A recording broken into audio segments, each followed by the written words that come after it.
You are not too old to be gaining muscle. We're going to break through these myths, okay? Starting one by one, I'm going to go through 5 mistakes most midlife men make when it comes to making muscle. And how many more M's could we fit in there? But it's just that we are just doing things a little bit wrong. So I'm going to go through those mistakes here with you on the Spencer Mark podcast.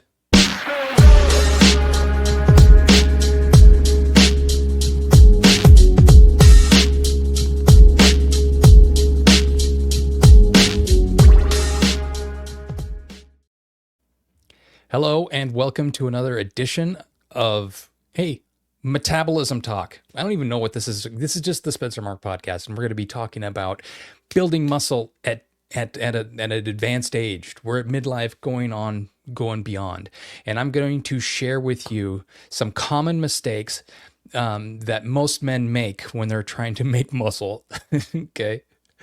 And now these are based on basically my mistakes. So just to share a little bit about where I was around COVID, this is me. Probably I was probably one of my lowest points that in recent memory. Not feeling good about myself, and that definitely shows. I just look like dead in my eyes. I just let myself go. Was doing a little bit of yoga, but no strength training whatsoever. This is around COVID years, so that was rough. So I'm going to show you how I kind of got from here, the mistakes I was making here, and then moving forward into working out each and every day. This was taken just like last month. That's a kettlebell above my head. And you can see with the smile on my face, I'm feeling much better about myself. I'm actually using the body I've been given. So I'm going to go through some of the mistakes I made, and hopefully this helps enlighten you on and kind of motivate you to make those steps to start putting muscle on your body. And it's so crucial for us as men as we age. So the 5 mistakes midlife men are trying to make when they're trying to gain muscle. And again, these are based on my mistakes that I've made. So number 1, when I say they or it was I didn't start or remain consistent. I grew up lifting weights at an early age. I lifted all throughout my 20s, and then something happened in my 30s to where I just didn't do it at all. And it definitely showed. So the number one thing is that you're just not starting, you're getting in there. And the thing is that it requires consistency. And this is really weird, right? Just that thinking about it is not the same as doing it. You know how often I thought about it, or I'd watch like a motivating movie, whether it's Rocky or the Predator. I don't even know how motivated Predator is, but here's the thing.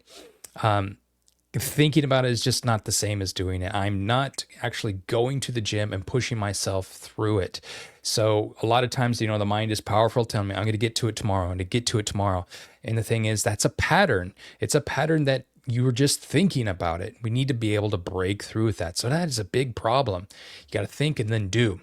So this is what leads to the second point, is that muscle is imagined first, then earned, not just imagined. So what I mean by that here too is, like you always say, you got to earn it. You really just got to push yourself through. Look, I really feel that it starts with imagining what you really want first. So imagining what that muscle looks like on your body to motivate you, to get you into the gym, to really begin to earn it instead of just thinking about it. So it's okay to use your imagination to know what you want to do, then go in there and then execute. It requires action, and then your body's going to look like you're built for action, man. You're gonna look like a G.I. Joe. So skipping weeks at a time is like restarting from scratch. And I'm just gonna let you know, it is about momentum. It's about building up. That consistency is what it is. Your body needs to be able to adapt to the load you place upon it. You can't just go for a week and then quit. And you know that. So again, if you're skipping weeks at a time, you start from scratch, and then you got to start all over again. So once you get that ball rolling, it's so much easier to just keep it going. And we're going to go into that a little bit more. Okay, this is a big thing here now, especially with the advent of social media and people like showing their lifts online, is this ego lifting versus a progressive overload. People putting on too much too fast, and that can lead to burnout. So, too heavy too soon, it not only leads to burnout, but you're going to get injured. Uh, Deadlifts, anyone, I know deadlifts can be very good for you, but the thing is, I really got to gradually earn deadlift reps. Like I got to go light, and if I go too heavy, I will throw my back out. It hurts to do it, so I had to find different exercises besides a deadlift. But I just want you to know when you're out there and you're looking to get started with your routine, just get a feel for it. Don't go too heavy, goes too soon. You really have to go gradual with this because this is the long game. Progressive overload. Okay. So the goal overall is going to be your progress. It's not about just going through pain. How long do you want to go through pain? That's not going to help you play the long game. You got to be able to enjoy it. It's got to be your practice, something that you go to. It's a process of enjoyment. Okay. And you got to understand what you were becoming in this process of going through resistance training. So continue to progress, get stronger. That's what it's all about. And don't worry about what you used to be in the past. I've talked to so many men about, it seems like the older they get, the better they were. Yeah, and they talk about a lot of their past. Well, I used to be in shape. Like, that's good, but where are you at right now? Let's just start where you're at. Let's bring this to reality and to just move forward from there. So that's the most important piece is start where you're at. It's okay. So the third reason is you're skipping protein or you're not tracking it. Oh man, I got to tell you that this story of me being vegan for 14 years, this was a whole battle. Where are you getting your protein? Where are you getting your protein?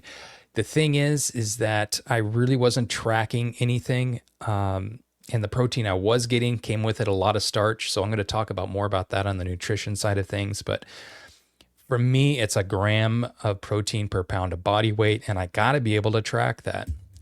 So, because as you know, the muscle is just not going to come out of thin air. It's not just about burning fat to reveal the muscle. You really need to be building muscle, especially as we age, because sarcopenia is a real thing. This is muscle wasting. As we get older, the muscle begins to go away. So it becomes even more crucial that we get into the gym and that we're tracking our protein and eating more protein. So the protein really needs to come up as we get to midlife and older. It's not like we used to be when we were young and could just eat anything and seemingly gain muscle because the hormones were through the roof. The protein requirements got to go up. Okay. And just so it's at least 100 grams per day. That's the bare minimum. I know I've listened to, again, all the plant-based doctors, Dr. Gregor's, he's a brilliant guy. He's been doing plant-based studies for the longest time. He thinks that the human body only requires about 80 grams. Well, when you take a look at Dr. Greger, you understand what 80 grams looks like on a human body. It doesn't look like much. Okay, so at least 100 to 150 daily. It is really not that extreme. Okay, it is absolutely essential to carry you through to build muscle. Not only that, it's going to help satiate you too, so you're not overeating. For me, it's about 1 gram of protein per pound of body weight, and I have to track that. And when I say have to, it's not like a chore for me. I want to know is the protein that I'm taking in, is this being used? Is this being used? Okay, so that's it. Don't skip your protein. You've got to have that as we age. That's what's going to put the muscle on your body. Need amino acids. So this fourth one, I see this in the gym all the time, is you're not training close enough to failure. It's really interesting to see people just kind of feel good, get the muscles working, get the blood flowing. That's good. But the thing is that you're really not growing, and to really force The hypertrophy in the body, you got to go beyond your comfort zone.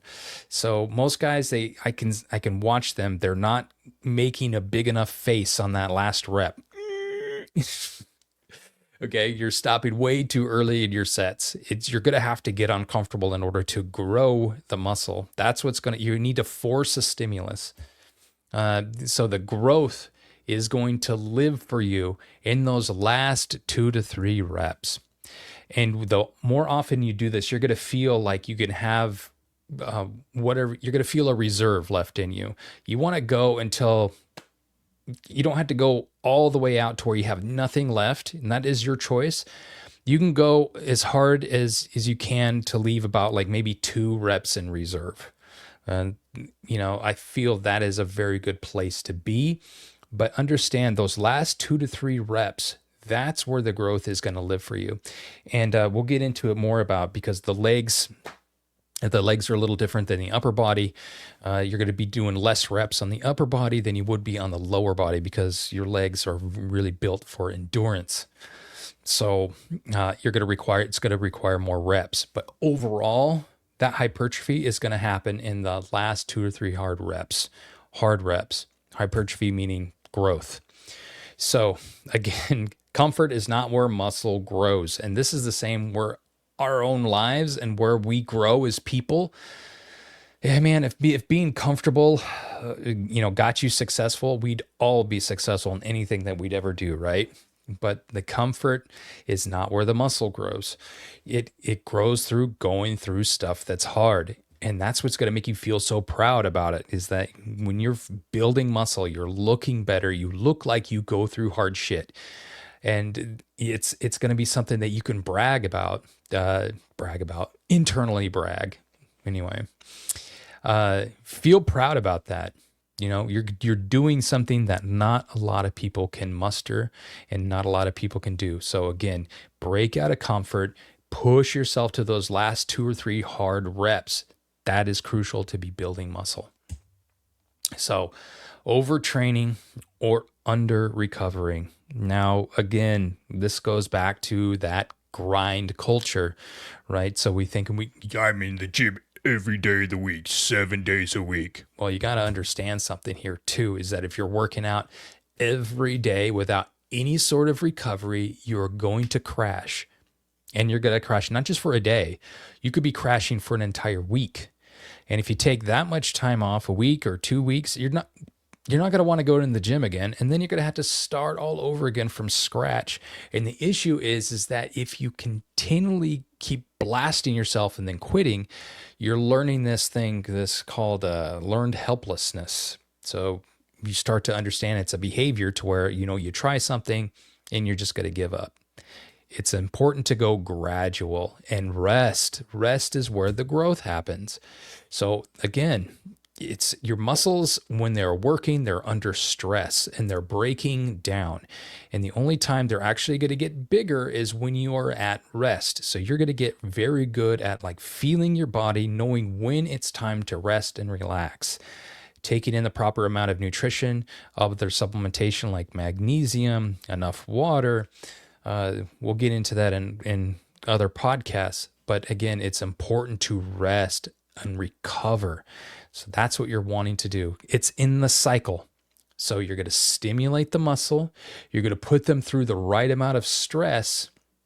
Then you're going to find that rest. Then your body is going to be able to adapt to that. And that adaptation is what you're looking for. The adaptation for going through this stress will be more muscle on your body. More muscle on your body, the higher metabolism goes, the more healthy your body becomes, the excess fat comes off of your body. And this is how it goes. The magic is in the cycle. This is how it happens. Stimulus, stress, rest, adapt, repeat. Continually do that. Your resilience is going to grow. That's just how it's going to happen. And I'm going to tell you, this is where I was at in my mid 30s. This was in Saipan, visiting there. I was eating whatever I wanted to eat, and it definitely looked like it.